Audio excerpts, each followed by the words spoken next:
Hi guys, welcome back to my YouTube channel. If you're new here, guys, please remember to subscribe.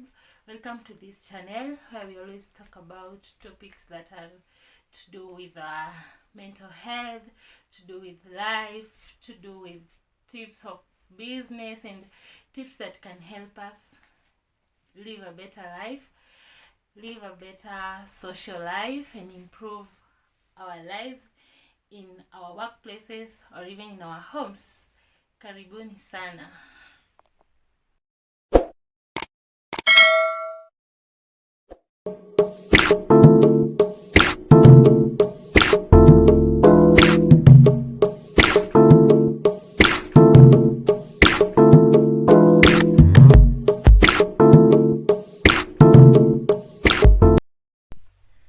So guys, today I'm going to answer a question asked by so many young people, by mostly people who have finished school or someone at home and doesn't have a job.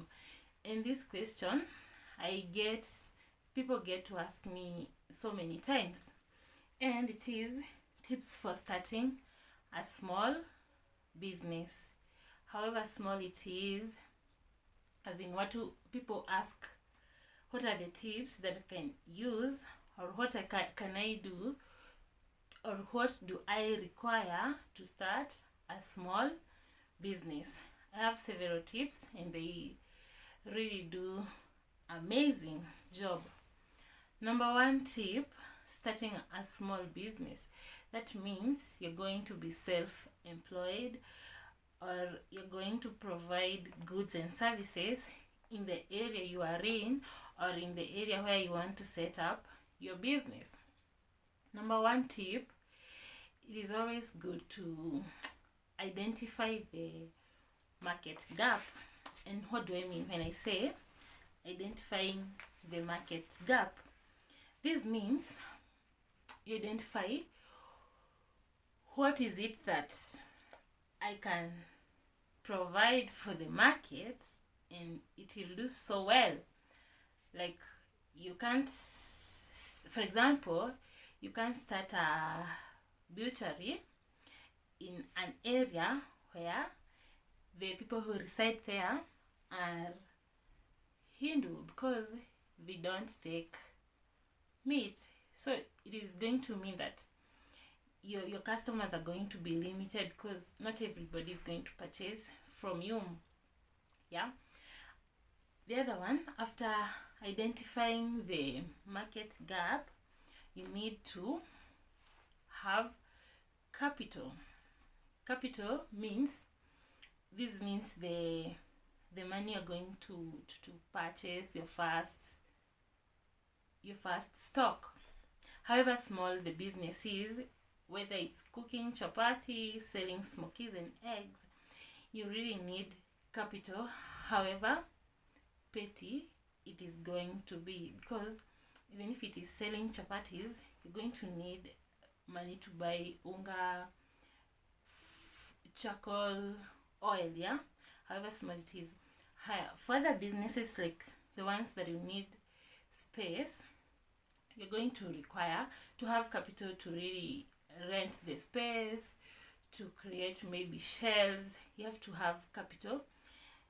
You have to consider the capital, whether the place where you got the space, do you require to pay rent, do you require to pay for deposits, do you require to make shelves, are there shelves in that place? Yeah.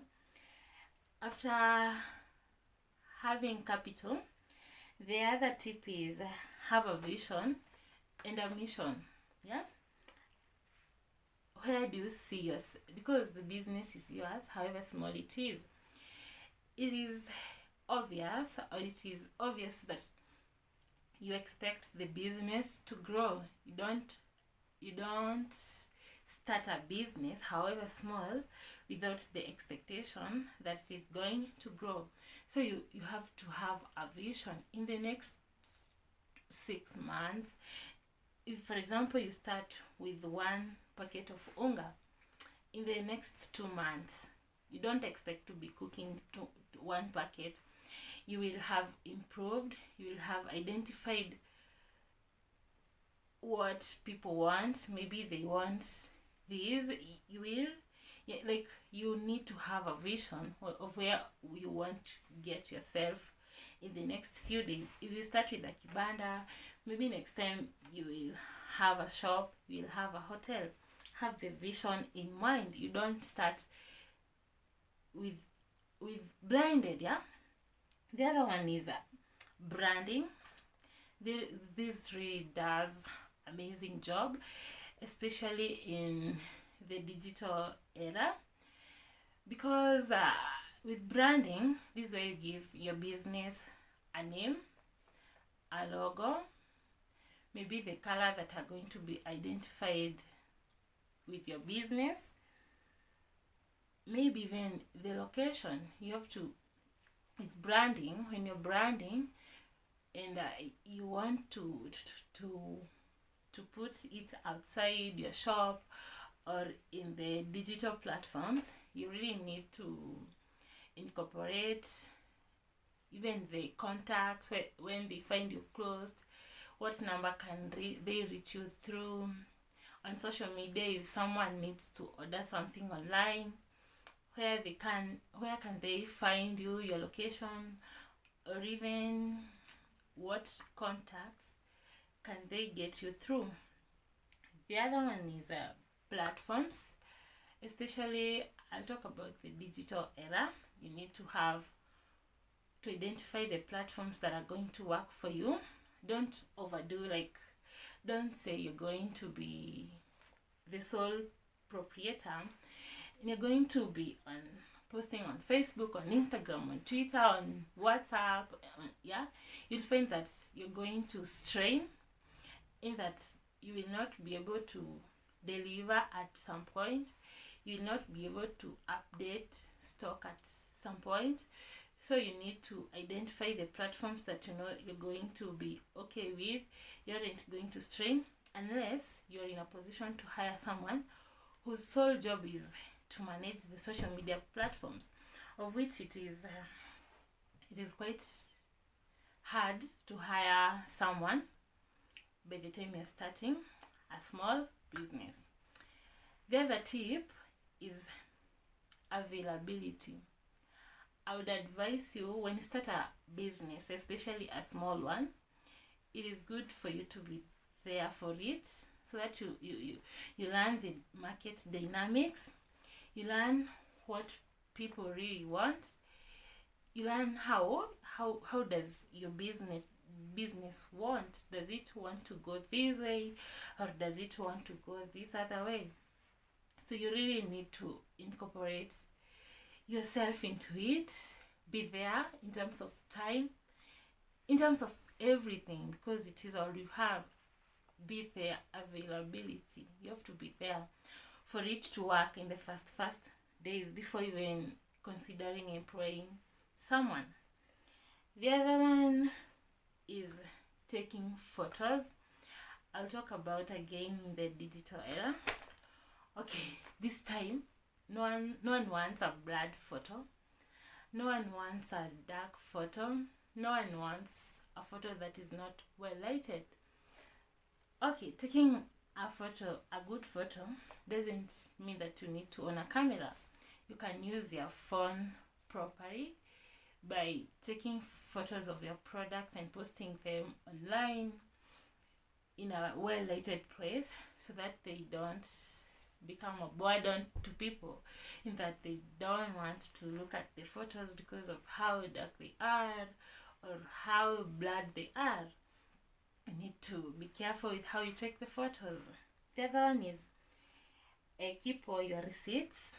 Okay, this point I think I would have given it among the last points, but it is good to keep your receipts. This simply because in business, as you grow, at some point you'll need to pay taxes. So how does receipts help? Receipts, they're going to help you in reducing the amount of tax that you pay, because when you have your receipts in place, they're going to show that at this date I purchased this product from this person, and I already paid tax at this particular time.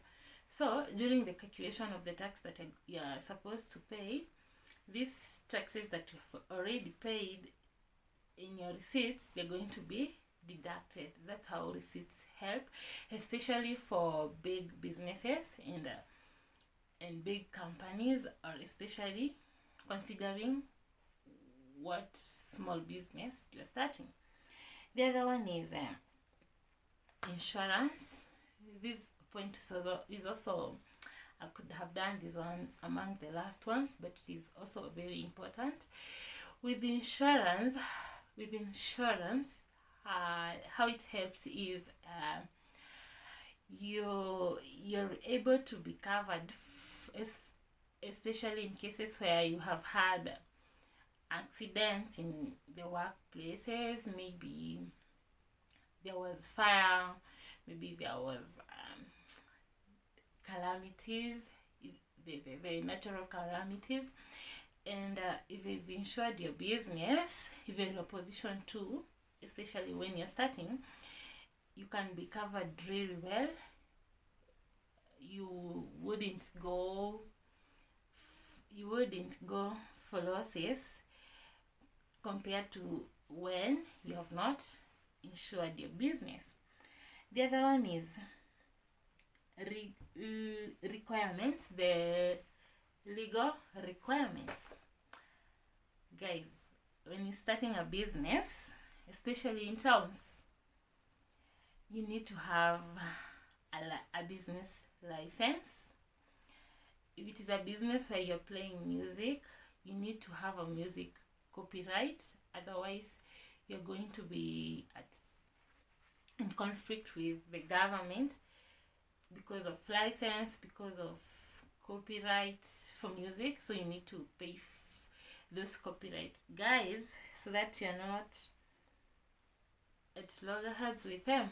You also, especially for the stickers that you put outside your shop, or those advertisement stickers and banners, you also need to pay for them.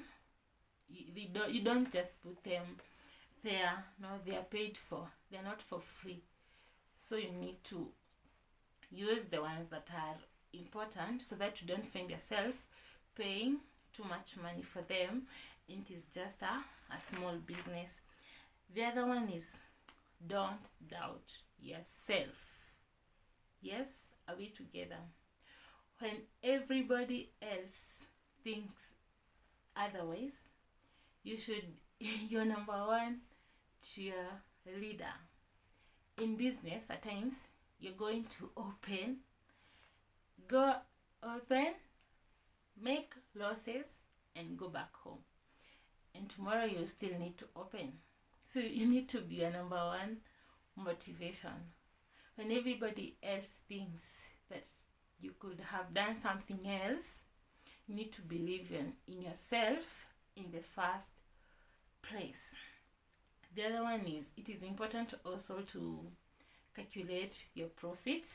This one, I learned it, and I think it is very nice, because with calculating profits, okay, nowadays calculating profits is made easier because of using computer systems, but in most cases, when you're starting a small business, you barely have enough capital or enough cash to even purchase a computer system. So what you do is, you can, in the book where you write your sales, you can decide that you will be doing the daily profits every day, so that, or weekly, depends with your time, so that by the time the month is ending, you're going to be in a position to calculate your profits very nicely, so that you are able to compare how your business is growing, how it's changing from last month to this month to this other month.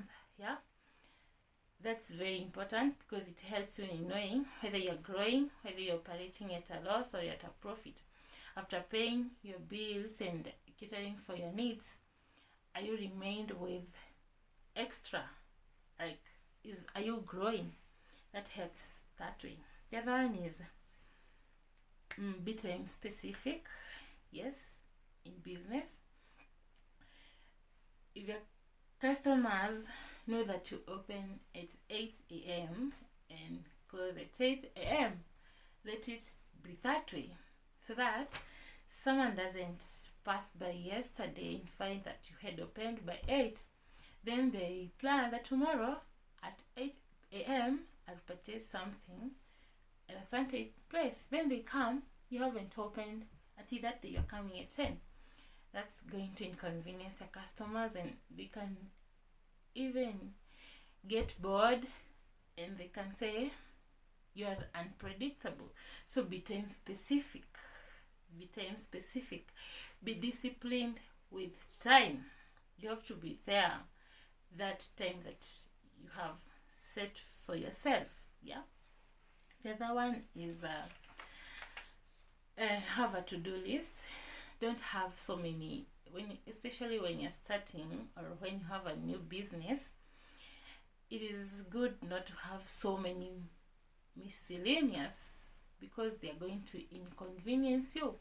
So you need to have a to-do list that is going to help you decide that I'm going to buy this week and nothing more, so that you don't overspend, or so that you don't strain your business with so many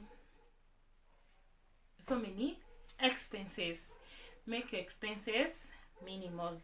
Yeah, I think those are the main tips. There could be more, but those are the basic points. So all those people who usually ask me, or ask themselves, or ask other people, I have 30,000, I have 15,000, I have 50,000, I have 100,000. What business should I start? Before even thinking about the business you're going to start, you need to put into place these tips before starting, and even after starting, so that you make your survival in the business very nice, so that you do well, so that you're in a position to compete with other businesses. Thank you for watching. See you next time.